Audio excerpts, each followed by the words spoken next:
Sebuah film yang berlatar pada zaman dinasti Song, tepatnya di era kekuasaan Kaisar dinasti Song yang ketujuh, yaitu Kaisar Yuan Yuzezong sekitar tahun 1090-an. Saat itu, bangsa Khitan dari dinasti Liao dan bangsa Xixia seringkali melanggar perjanjian untuk tidak menyentuh wilayah dinasti Song setelah perang besar yang terjadi selama bertahun-tahun di antara mereka. Bukan hanya itu, dinasti Song juga sedang dihimpit oleh beberapa kerajaan besar yang sangat ingin menghancurkannya untuk mengambil alih dinasti di Cina menggantikan dinasti Song.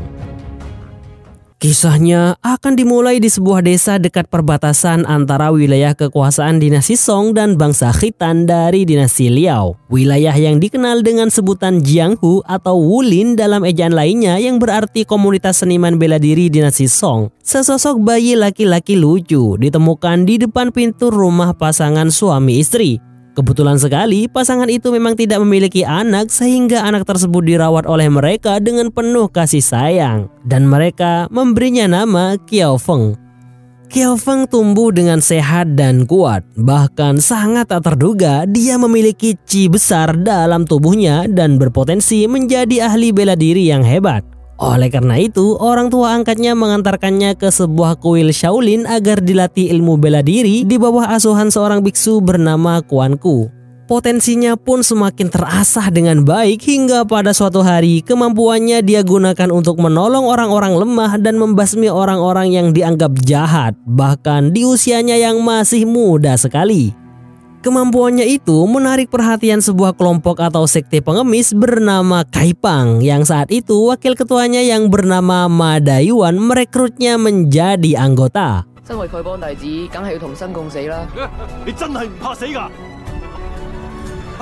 Singkat waktu, beberapa tahun kemudian di sebuah rumah makan terlihat segerombolan biksu membawa sesuatu yang mencurigakan. Saat ditanya, ketua biksu itu menjawab bahwa yang dia bawa adalah barang persembahan. Di ruang sebelah ada seseorang yang mengetahui bahwa yang dibawa oleh biksu itu adalah manusia.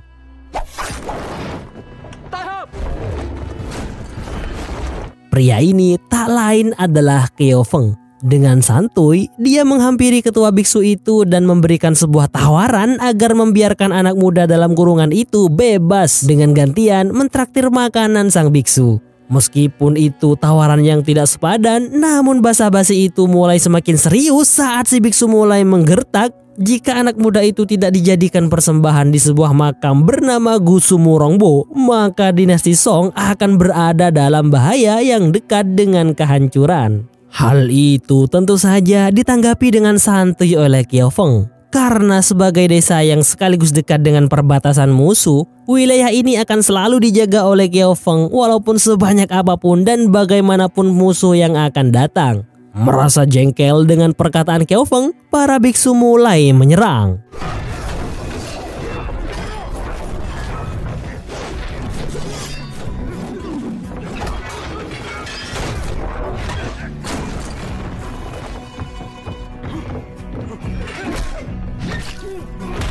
Wow, tanpa mengernyitkan dahi, Qiao Feng dengan mudah membabak belurkan mereka semua hingga tersisa si ketua biksu.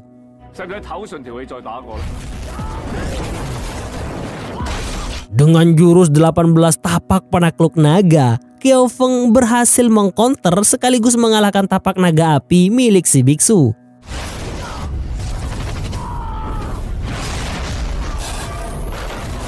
Tak lama kemudian, segerombolan orang berkuda datang hingga membuat para biksu kocar-kacir, car-kelacer tak aron-karon. Namun yang dilakukan oleh Qiao Feng malah di luar dugaan. Dia menjabat tangan si biksu hingga sesaat setelah 8 orang berkuda itu memberi salam hormat, barulah si biksu tahu bahwa yang dia hadapi adalah pendekar terkuat yang sekaligus juga ketua kelompok Kaipang dari Jianghu. Setelah itu, Qiao Feng dan 8 orang yang dijuluki 8 murid besar pergi ke sebuah hutan. Saat ini, Qiao Feng sudah menjadi ketua geng Kaipang karena kehebatannya dalam bela diri serta kebaikan hati dan kebijaksanaannya sehingga ketua geng Kaipang sebelumnya yang bernama Wang Jiantong mengangkat Qiao Feng untuk menggantikan posisinya. Di tengah hutan, ternyata Kiao Feng sudah ditunggu oleh banyak anggota Kaipang, bahkan dari berbagai cabang. Perlu diketahui bahwa geng pengemis ini merupakan salah satu geng terbesar dinasti Song. Geng ini terkenal bukan hanya karena banyaknya pengikut, tapi juga karena aksi mereka dalam memberantas kejahatan dengan keterampilan bela diri yang luar biasa. Sehingga geng ini sangat disegani oleh berbagai kalangan. Namun pada hari ini, tidak seperti biasanya. Mereka sedang membicarakan seorang pengkhianat yang ada di geng. Dan betapa terkejutnya Kiao Feng setelah mendengar langsung dari sesepuh geng yang bernama Bai Sijing bahwa pengkhianat yang dimaksud tak lain adalah Kiao Feng sendiri. Dia disebut-sebut sebagai pembunuh wakil ketua Kaipang yang bernama Ma Dayuan, yang tak lain adalah orang yang merekrut Kiao Feng dulu.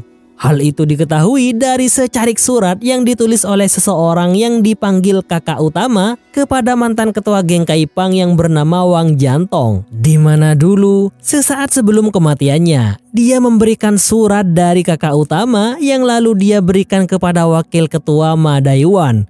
Dan ternyata setelah dibuka, isi surat tersebut adalah sebuah informasi tentang asal-usul Kiao Feng yang ternyata adalah keturunan bangsa Khitan yang tak lain adalah salah satu musuh besar dinasti Song. Sebenarnya tidak diketahui secara pasti bagaimana Ma Dayuan mati. Namun yang jelas, istri dari Ma Dayuan yang bernama Kang Min dengan sangat lantang menuduh Kiao Feng sebagai pembunuh suaminya. Bahkan diiringi dengan drama air mata yang menderai mengharu biru. Untuk semakin menguatkan alibinya, Bai Sijing membacakan isi surat itu di depan para tetua Kaipang dan para anggota yang lain. Tak lama kemudian, tetua paling tua di Kaipang datang dan menceritakan sekaligus membenarkan bahwa 30 tahun yang lalu di sebuah wilayah bernama Yanmenguan, sebuah gurun di antara bukit-bukit dekat tembok besar Cina, pembesar Kaipang yang dijuluki kakak utama yang saat itu menyerang tentara Khitan tanpa sengaja membunuh sepasang suami istri yang tanpa sengaja masuk dalam jajaran tentara Khitan hingga akhirnya tewas mengenaskan meninggalkan seorang bayi yang tak lain adalah Kiao Feng. Entah itu cerita benar ataukah cuman karangan belaka, masih belum ada yang tahu. Akhirnya Kiao Feng pun resmi dilengsarkan dari jabatan ketua geng Kaipang. Bahkan 4 tetua Kaipang pun juga dibuat gak bergutik oleh Bai Sijing dengan aturan Kaipang sendiri. Karena dengan mereka mencopot jabatan Kiao Feng sebagai ketua, secara otomatis 4 tetua ini juga telah dianggap menentang ketua geng. Ya bingung juga kalau gitu. Oleh karena itu, 4 tetua juga harus mendapatkan hukuman. Namun saat salah satu tetua akan mengambil pisau penegak hukum, dengan cepat Kiao Feng mengambil pisau itu dan menghukum dirinya sendiri sebagai bentuk penghormatan kepada 4 tetua Kaipang.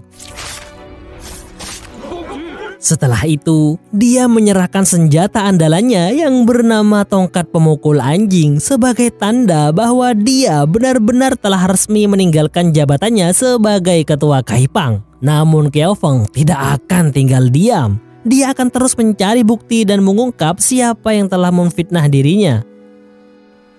Di atas hutan, ternyata ada seorang laki-laki dengan 3 bawahannya. Dia bernama Mu Rongfu. Entah apa sebenarnya tujuannya itu.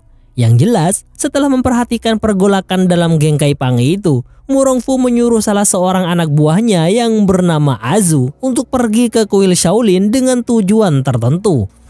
Mencurigakan sekali.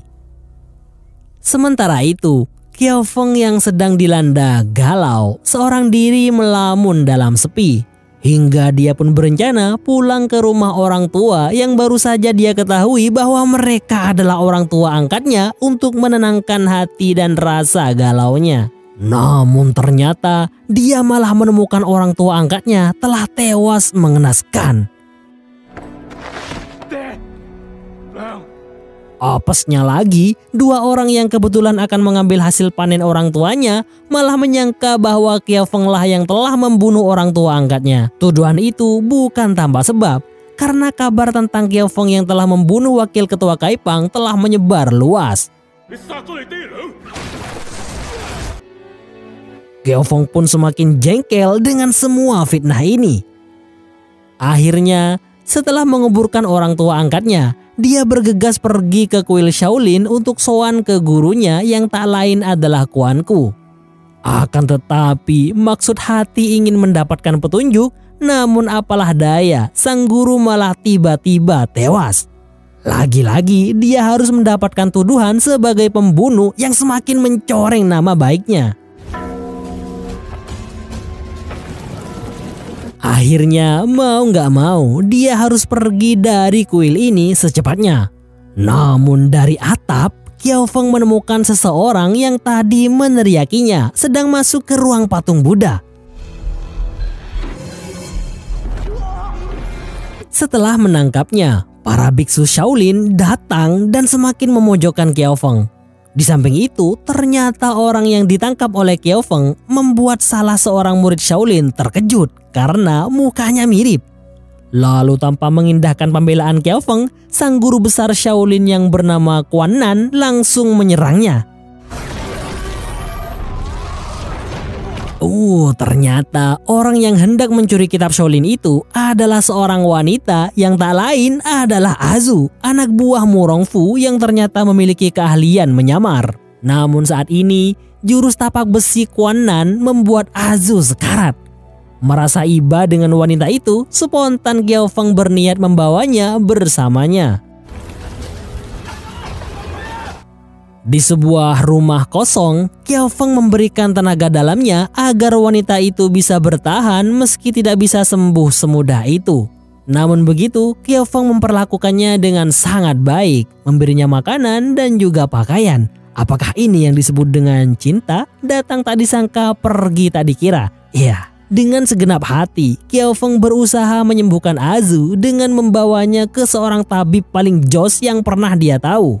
Seiring berjalannya waktu, dalam langkah demi langkah perjalanan mereka, benih-benih cinta semakin tumbuh karena sudah selayaknya orang yang selalu bersama.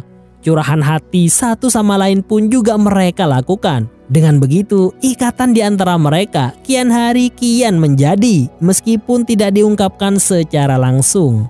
Setelah beberapa waktu melakukan perjalanan, tempat yang ingin didatangi oleh Qiao Feng ternyata adalah Juxian Zhuang. Yang mana saat itu di sana sedang diadakan rapat dan mengumpulkan semua pendekar Jianghu untuk membahas Qiao Feng yang akan mereka eksekusi karena dianggap sebagai pengkhianat yang berbahaya. Lalu dalam suasana tegang, tiba-tiba salah seorang prajurit penjaga memberitahu bahwa sang pendekar terkuat datang ke tempat ini.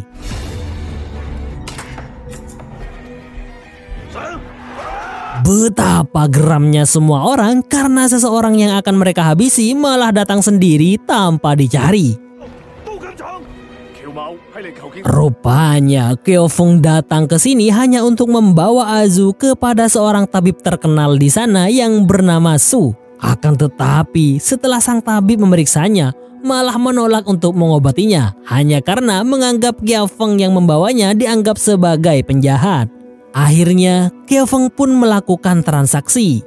Nyawanya ditukar dengan nyawa Azu. Artinya, sang tabib harus mengobati Azu dan sebagai gantinya, dia akan memberikan nyawanya. Namun tidak cuma-cuma, melainkan dia akan tetap melawan sampai titik darah penghabisan. Setelah sang tabib menyetujui hal itu, Qiao Feng mulai minum arak dengan para pendekar Jianghu sebagai tanda bahwa mereka yang dulunya adalah kawan sekarang akan menjadi lawan dengan putusnya ikatan mereka atas semacam ritual minum arak tersebut.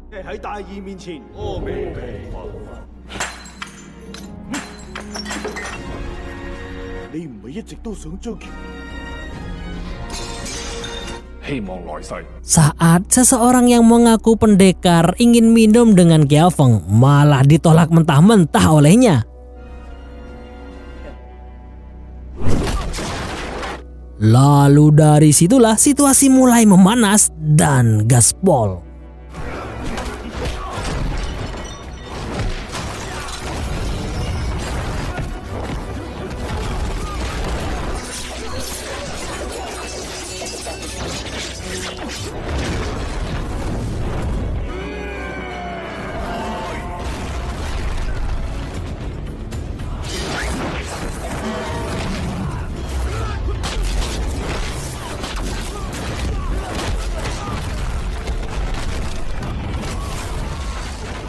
Tanpa diduga, Azu malah terancam meninggoy oleh Kang Min. Di saat itu pula, Qiao Feng yang telah mengalahkan para pendekar kuat Jiang Hu segera menolong Azu.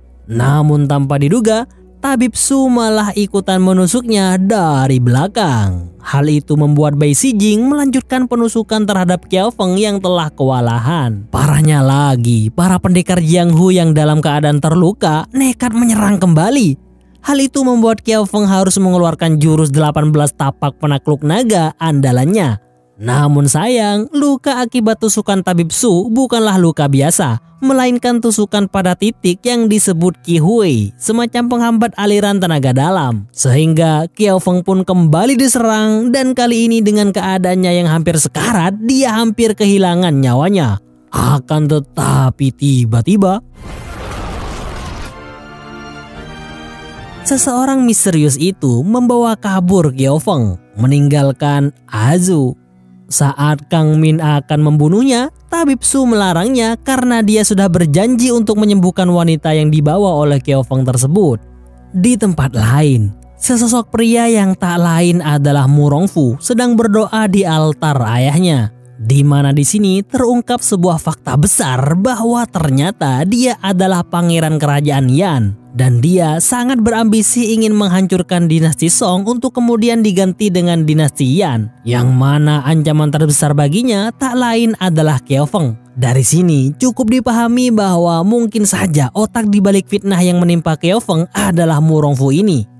Sementara itu, Qiao Feng yang sedang dalam keadaan sekarat mulai kembali pulih setelah disalurkan energi tenaga dalam yang sangat kuat ke dalam tubuhnya oleh orang misterius yang telah membawanya. Meskipun Qiao Feng masih belum tahu identitas orang tersebut, namun dia seakan mengenal Qiao Feng. Bahkan dia sangat menyayangkan Qiao Feng yang seorang bangsa khitan merelakan nyawanya untuk wanita bangsa Song yang tak lain adalah Azu. Lalu dia memberitahu nama ayah kandung Qiao Feng, yaitu seseorang bernama Xiao Yuanshan. Hal itu pun membuat Qiao Feng semakin penasaran dengan orang tersebut. Hingga sebelum berbicara lebih jauh, dia segera pergi meninggalkan Qiao Feng dengan misteri yang masih belum terpecahkan.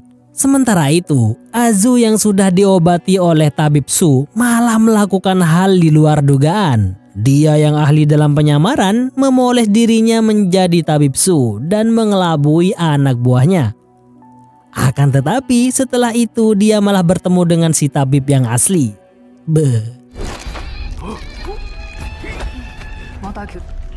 Itu adalah amarahnya terhadap Tabib Su yang telah menusuk Qiao Feng. Bahkan dia juga membakar obat-obatan dan peralatan medis si tabib. Hingga si tabib itu pun juga tenggelam dalam kobaran api. Kabar tentang pembakaran tempat Tabib Su dan kaburnya Azu sampai di telinga Mu Rongfu.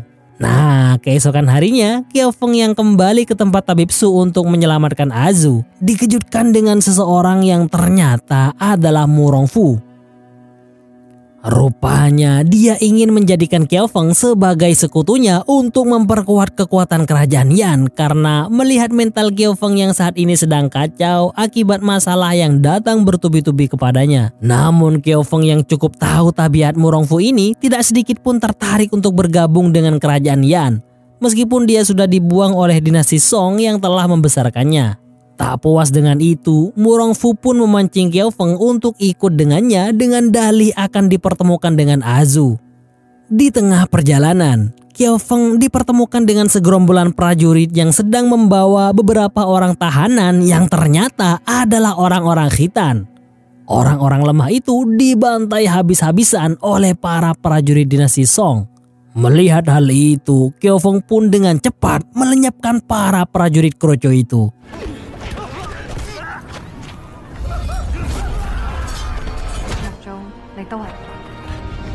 Rupanya hal ini memang sengaja Mu Rongfu perlihatkan kepada Qiao Feng agar dia menjadi benci kepada orang dinasti Song yang telah menindas kaumnya alias bangsa khitan. Setelah itu, tempat yang sedang dipijaknya saat ini seperti tempat yang mengandung banyak kisah karena terdapat ukiran aneh pada dinding batu jalanan itu. Tak lama kemudian, alangkah gembiranya Qiao Feng karena ternyata Azu tiba-tiba muncul di hadapannya dalam keadaan sehat walafiat. Di saat semua orang mengucilkan dan bahkan membuangnya setelah semua kebaikan yang dia lakukan, hanya Azu seoranglah yang percaya kepada Kyofeng sekaligus setia menemaninya. Sejak saat itulah Kyofeng tidak lagi malu dengan statusnya sebagai orang khitan, karena baik itu bangsa khitan atau bangsa yang lain akan selalu ada yang baik dan yang tidak baik. Jadi tidak perlu merasa menjadi ras paling baik di dunia. Toh pada akhirnya semua manusia akan kembali kepada asal muasalnya. Kyofeng pun berjanji setelah Azu menemukan orang tua kandungnya, dia akan membawanya pergi ke tempat yang jauh dari sini, hidup bersama hingga maut memisahkan. Teman cowok keren.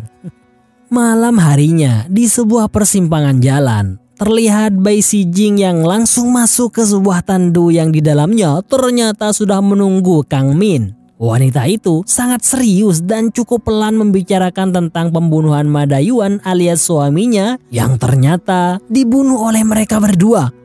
Bai Sijing pun juga menimpali bahwa pembunuhan itu sebenarnya adalah atas perintah seseorang yang dia panggil kakak utama. Bai Sijing menyebutkan nama kakak utama tersebut adalah Duan Zengchun. Payahongku. Bukan hanya itu, Bai Sijing juga mengatakan bahwa Duan Zengchun adalah seseorang yang juga telah membunuh sepasang suami istri bangsa khitan yang katanya adalah orang tua kandung Kyofeng 30 tahun lalu, seperti yang tetua Kaipang ceritakan beberapa waktu lalu. Setelah Bai Sijing pergi, ternyata Azulah yang sedang menyamar menjadi Kang Min. Akhirnya, kecurigaan Kyofeng tentang Bai Sijing dan Kang Min tentang pembunuhan Madayuan rupanya memang benar adanya. Dan sekarang mereka akan pergi ke tempat seseorang yang bernama Duan Zengchun. Setelah itu tanpa diduga, Bai Sijing menemui seorang wanita yang ternyata adalah Kang Min. Pertemuan antara Bai Sijing dan Kang Min palsu sebelumnya ternyata sudah mereka rencanakan dan mereka juga tahu bahwa Kyofeng akan mencari tahu orang yang memfitnah dirinya.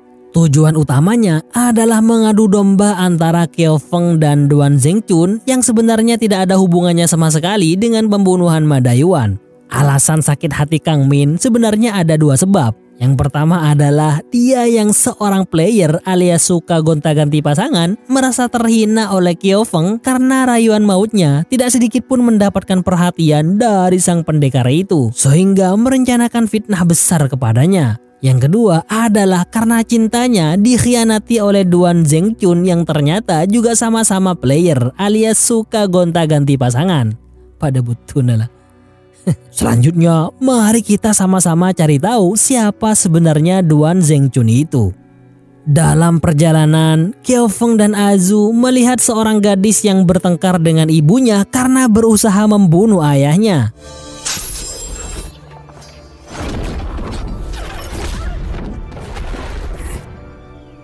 Kyofeng pun langsung dihampiri untuk mengucapkan terima kasih. Namun ekspresi Kyofeng berubah saat mengetahui bahwa nama orang ini adalah Duan Zengchun.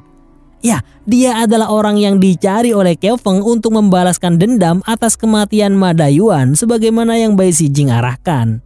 Duan Zengchun adalah seorang raja dari kerajaan yang bernama Dali. Dia ada di tempat ini tak lain adalah untuk menjemput istri dan anaknya kembali ke kerajaan Dali setelah minggat akibat Zengchun yang sering main dengan banyak wanita lain. Masih ingat dengan seorang pemuda yang diselamatkan oleh Kyofeng dari para biksu di awal cerita? Ya, namanya adalah Duan Yu. Dia adalah anak dari Duan Zengchun ini. Jangan heran karena Duan Zengchun ini cukup populer di kalangan wanita dan masuk dalam jajaran playboy papan atas dari kerajaan Dali. Sehingga dia mempunyai anak di mana-mana dari hasil perjuangan cintanya dengan para wanita temuannya. Kemudian Kyofeng yang ditawari untuk singgah ke tempat Zengchun akan menemuinya pada malam hari nanti dengan tujuan untuk melakukan pertarungan yang sebenarnya Zengchun tentunya belum tahu akan niat Kyofeng tersebut. Setelah itu, jurus rayuan maut pun dikeluarkan oleh Zengchun untuk membujuk sang istri agar mau kembali ke Dali. Namun ternyata jurus buaya darat itu sudah basi sehingga tak membuatnya luluh. Bahkan sang istri yang bernama Ruan Qingzu ini memberitahu sebuah fakta mencengangkan bahwa anaknya yang bernama Azi ini ternyata mempunyai seorang kakak yang belum Zengchun ketahui. Karena pada saat itu King Zhu sangat cemburu kepada Zheng Chun yang memiliki banyak sekali selir. Belum lagi wanita lain di luaran sana. Sehingga King Zhu memberikan anak pertamanya kepada orang lain. Tak lama kemudian Aziz tiba-tiba menyerang sang ayah. Kerajaan Dali terkenal dengan seni bela dirinya yang hebat, dan salah satu yang terbaik dari mereka adalah jurus yang bernama Jari Yeyang, sebuah jurus yang mampu memproyeksikan aliran energi dari jari mereka, seperti yang dilakukan oleh Zheng Chun ini. Lalu sang istri malah melindungi Zheng Chun hingga membuat Aziz bingung. Katanya sangat membenci sang ayah, tapi malah gini. Ya, itulah cinta, semakin benci malah semakin cinta. Di balik pintu, ternyata ada Azu yang sedari tadi menguping pembicaraan mereka. Dan setelah melihat kalung yang terlempar kepadanya serta semua yang dikatakan oleh istri Zheng Chun, Azu merasa bahwa Zheng Chun dan King Zhu ini adalah orang tua kandungnya. Setelah mereka mendekat, raut wajah Azu seperti menyimpan sejuta harapan dan perasaan. Namun akalnya seakan mengunci mulutnya untuk berkata, "Ayah, ibu, ini aku Azu, anakmu." Sehingga dia hanya mengembalikan kalung Aziz yang tak lain adalah adik kandungnya tanpa ada kata-kata lain dan langsung pergi dengan pandangan yang sangat dalam diiringi linangan air mata. Dalam hatinya, ya, mereka adalah orang tuaku, namun harus dia tahan. Malam harinya, Azu menemani Qiao Feng minum dan masih dengan perasaan sedih. Namun Qiao Feng yang sudah merasa nyaman dengan hubungan ini menjanjikan akan menjalani hidup damai bersama Azu di sebuah tempat yang indah dengan menjadi pengembala hingga akhir hayat mereka. Setelah itu, Qiao Feng pun segera akan menuntaskan tujuan utamanya, yaitu membunuh Zheng Chun. Namun sebelum itu, dia terlebih dahulu pergi ke kuil tempat anak Zheng Chun berada yang tak lain adalah Duan Yu untuk memberitahunya bahwa Qiao Feng akan membalaskan dendam wakil ketua Kaipang yaitu Ma Dayuan dan juga orang tuanya yang katanya dibunuh oleh ayah Duan Yu alias Duan Zheng Chun. Saat kembali ke tempat Azu, ternyata yang ada malah Duan Zheng Chun. Akhirnya segala unek-unek dalam hati Qiao Feng pun terlontar semua, baik itu tentang orang tuanya ataupun Ma Dayuan. Lalu Qiao Feng mengeluarkan jurus andalannya yaitu 18 tapak penakluk naga. Betapa terkejutnya Qiao Feng saat mendapati bahwa Zheng Chun yang dia serang adalah Azu yang sedang menyamar. Pantas saja nggak ada perlawanan sama sekali. Padahal Zheng Chun yang asli bukan kaleng-kaleng. Bukan tanpa alasan Azu melakukan hal itu, melainkan dia yang hakul yakin bahwa Zheng Chun adalah ayah kandung yang selama ini dia cari. Tidak mau jika sang ayah harus mati di tangan orang yang juga dia sayangi, yaitu Qiao Feng. Sehingga yang terlintas dalam benaknya adalah mengorbankan dirinya sendiri. Dalam keadaan sekarat hampir mati, Azu memberitahu Qiao Feng bahwa Duan Zheng Chun ternyata adalah ayahnya. Dan hal itu pun membuat hati Qiao Feng tersentak sekaligus hancur berkeping-keping karena orang yang akan dia bunuh ternyata adalah ayah dari orang yang dia sayangi. Namun semuanya sudah terlambat. Azu telah berpindah ke alam lain. Zheng Chun dan juga istrinya menangisi kematian putri pertama yang baru mereka ketahui. Bahkan Aziz juga turut berduka atas kematian kakaknya yang juga baru dia ketahui. Lalu dengan raut muka marah, tapi bukan kepada Qiao Feng, Zheng Chun memberitahu Qiao Feng bahwa 30 tahun lalu dia tidak pernah sama sekali datang ke sebuah tempat yang bernama Yanmen Guan seperti yang Qiao Feng ceritakan. Bukan juga sebagai penulis surat tentang jati diri Qiao Feng. Lalu siapakah kakak utama yang dimaksud? Jadi selama ini Qiao Feng dikelabui oleh Bai Sijing dan Kang Min. Akhirnya dengan bercucuran keringat luka hati, Qiao Feng segera kembali untuk membantai Bai Sijing dan Kang Min yang telah membuatnya seperti orang gila karena fitnah kurang ajar mereka. Keesokan harinya, Qiao Feng akhirnya sampai di tempat Bai Sijing, di mana saat itu dia sedang memegang tongkat pemukul anjing yang tak lain adalah senjata andalan Qiao Feng. Seakan sudah tahu kedatangan dan tujuan Qiao Feng, Bai Sijing sudah mengancang-ancang kuda-kuda sambil berkata bahwa Mu Rongfu dari kerajaan Yan memang ingin mengadu domba dinasti Song dan kerajaan Dali, sehingga saat keduanya sama-sama hancur, kerajaan Yan lah yang akan berjaya. Mendengar hal itu, Qiao Feng pun semakin geram dan murka. Lalu, tanpa diduga, Azi yang juga mendengar pembicaraan sang ayah dengan Qiao Feng sebelumnya ternyata datang untuk membalas dendam atas kematian kakaknya. Kang Min yang menyombongkan kecantikannya yang bahkan bisa menggait Duan Zhengchun membuat Azi kesal serta geram hingga menaburkan semacam ramuan ke wajah Kang Min. Bahkan Bai Sijing yang sering melakukan permantapan dengannya pun jijik melihat wajahnya saat ini. Setelah mendapatkan tendangan mantap dari Qiao Feng, Bai Sijing malah mendapati Murong dengan jajaran prajurit elitnya. Bai Sijing pun bahagia melihat tuannya datang. Namun yang terjadi malah di luar dugaannya.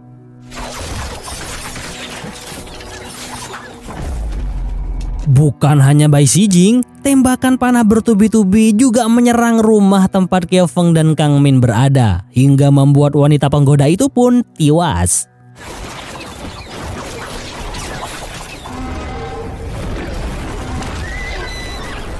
Dengan jurus-jurus mantapnya, dia mampu berkelit bahkan menghabisi beberapa prajurit. Hingga pada akhirnya bertemulah dia dengan otak di balik semua fitnah yang menimpanya. Pertempuran sengit pun dimulai saat Azi melakukan pergerakan.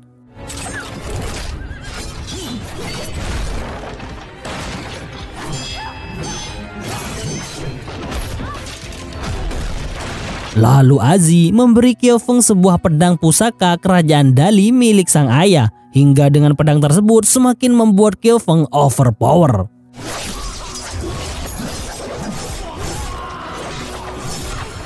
Kemudian Mu Rongfu muncul dan perduelan sengit pun semakin menjadi.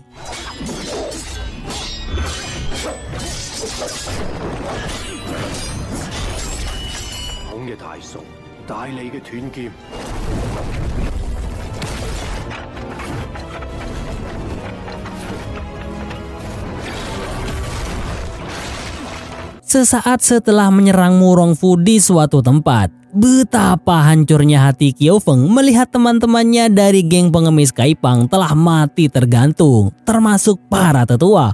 Dan siapa lagi pelakunya kalau bukan Mu Rongfu?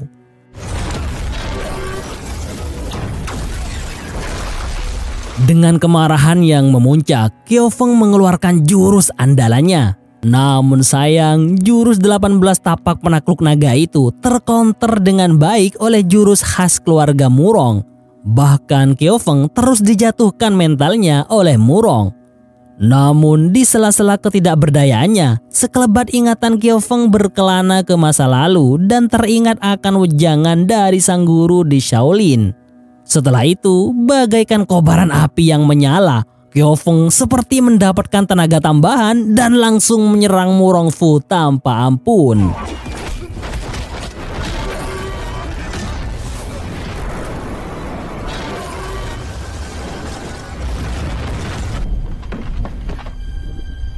Setelah mengalahkan Mu Rongfu, Qiao Feng pergi dengan perasaan sedih karena harus kehilangan orang yang sangat dia cintai.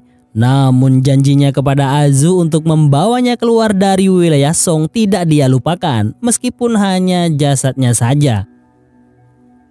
Setelah menguburkan Azu, Qiao Feng pun pergi lagi meninggalkan harapan yang takkan pernah terwujud. Tapi setelah beberapa waktu, terlihat Qiao Feng dengan mantel tebal melakukan perjalanan dengan berkuda, dan ternyata dia ditemani oleh Azi, adik kandung Azu, di mana rupanya Qiao Feng telah berjanji sebelumnya untuk menjaga Azi. Walaupun Azi ternyata juga mempunyai perasaan yang cukup dalam terhadap Qiao Feng, namun cinta Qiao Feng sudah tidak bisa ditawar lagi hanya untuk Azu seorang.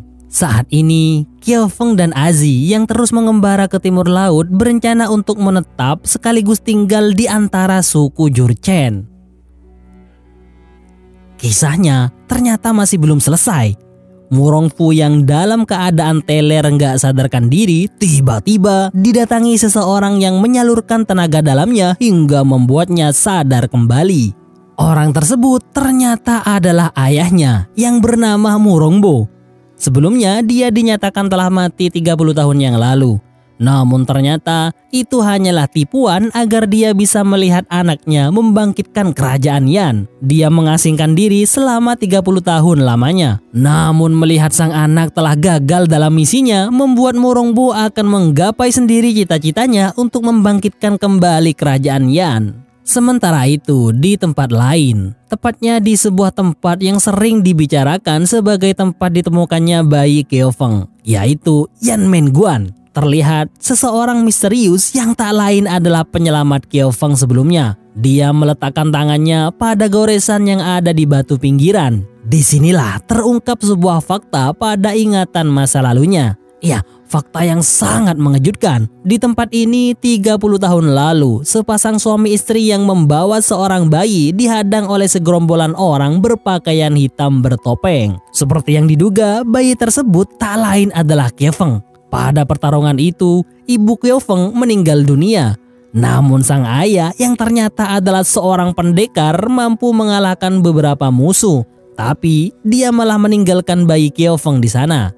Ya, seseorang misterius yang telah menyelamatkan Keofeng ternyata adalah ayah kandungnya sendiri yang berdarah khitan. Namanya adalah Xiao Yuanshan. Bukan hanya itu, ada fakta lain yang lebih mengejutkan lagi, yaitu pembunuh yang telah membunuh orang tua angkat Keofeng ternyata adalah ayah kandungnya sendiri. Bahkan pembunuh biksu Shaolin yang merupakan guru Keofeng juga Xiao Yuanshan lah orangnya. Hal itu bermula semenjak peristiwa 30 tahun lalu, di mana otak di balik penyerangan ayah dan ibu Keofeng ternyata adalah Murongbo yang sangat berambisi membangkitkan kerajaan Yan. Untuk itu, dia memfitnah ayah dan ibu Keofeng yang sebelum kejadian pernah singgah di kuil Shaolin tempat Keofeng belajar bela diri. Yang mana Murongbo mengatakan kepada ketua Shaolin bahwa sepasang suami istri itu berasal dari bangsa khitan yang ingin mencuri kitab seni bela diri Shaolin. Sehingga terjadilah pembantaian yang terjadi di Yanmenguan. Saat ini, setelah 30 tahun lamanya saling menyembunyikan diri, Xiao Yuanshan dan Murongbo akan menuntaskan dendam kesumat di masa lalu.